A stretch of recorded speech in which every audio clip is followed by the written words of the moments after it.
Баршаңызға қайырлы күн. Алдымен войпипай тортының корждарын дайындаймын. Құрамын видеоның астында описаниеге жазып қойдым. 100 грамм шоколад пен 70 грамм сары майды микроволновкада 1-2 минут немесе су моншасында ерітіп аламыз. Торт дұрыс шығу үшін таразы немесе сұйықтықты өлшейтін миллилитр, литр көрсететін сызықтары бар ыдысты пайдаланған жөн. Видеоның астына торттың құрамын таразыда өлшеп жаздым. Егер осындай сұйықтықты өлшейтін ыдыспен жасайтын болсаңыз, 175 грамм қант 200 мл сызығымен, 170 грамм ұнды 280 мл сызығымен өлшеңіз. Егер екеуі де қолда болмаса, 300 мл кружкамен көзбен өлшеп салуға болады. 5 жұмыртқаны үстіне 175 грамм қант салып 5 минут ағарғанша миксермен араластырамыз. Үстіне ерітілген сары май мен шоколадты қосып 10 секунд араластырамыз. Үстіне 170 грамм ұнға 2 шай қасық қамыр қопсытқыш, 3 шай қасық какаоны салып 1 минут араластырамыз. Пергаментке диаметрі 24 см болатын тарелканың өлшемімен дөңгелек сызып аламыз. Немесе форманың астын алып тастап, соның ішіне жайып шығуға болады. Менде көп рет пайдаланатын пергамент түрі, жуып қайта пайдаланамын. Пергамент Поклан фирмасы болғаны дұрыс.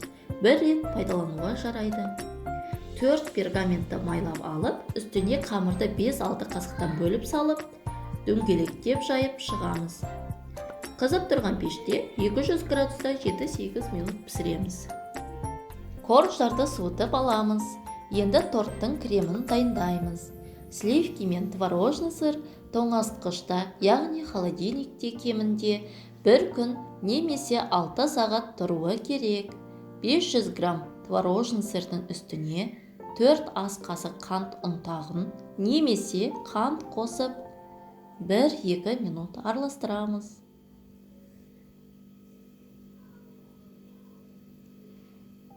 Үстіне салқын 500 мл сливкиді қосып 1 минуттай қоюланғанша араластырамыз.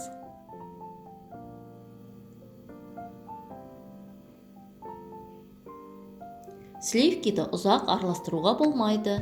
Қоюланған кезде араластыруды бірден тоқтату қажет. Себебі майға айналып, сары суы бөлінеді. Сливки 33% болғаны жөн. Кремді войпипай тортына арналған насатканың көмегімен корждың шеттеріне шариктер жасаймыз. Насатка болмаса, кремді жай ғана целлофанға салып, ұшын құйып жасауға да болады. Корждың ортасына да крем жағамыз. Осылайша 3 коржға крем жағып, 4-шісін торттың бетіне қоямыз. Тортты 2 сағатқа тоңазытқышқа, яғни холодильникке қоямыз. 2 сағаттан соң торттың ганашын дайындаймыз. 50 грамм шоколадқа 40 грамм сары май қосып ерітіп аламыз.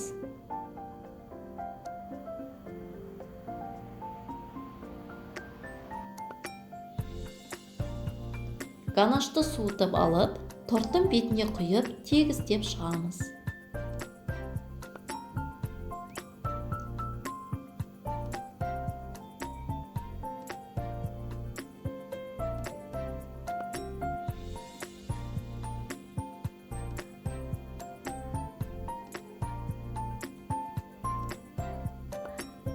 Тортты өз қалауларыңызша әсемдеңіздер.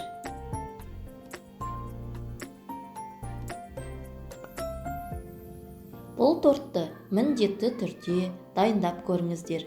Дәмі керемет, дәмді болып шығады. Ұнаса каналыма жазылып, қоңыраудың суретін басуды ұмытпаңыздар.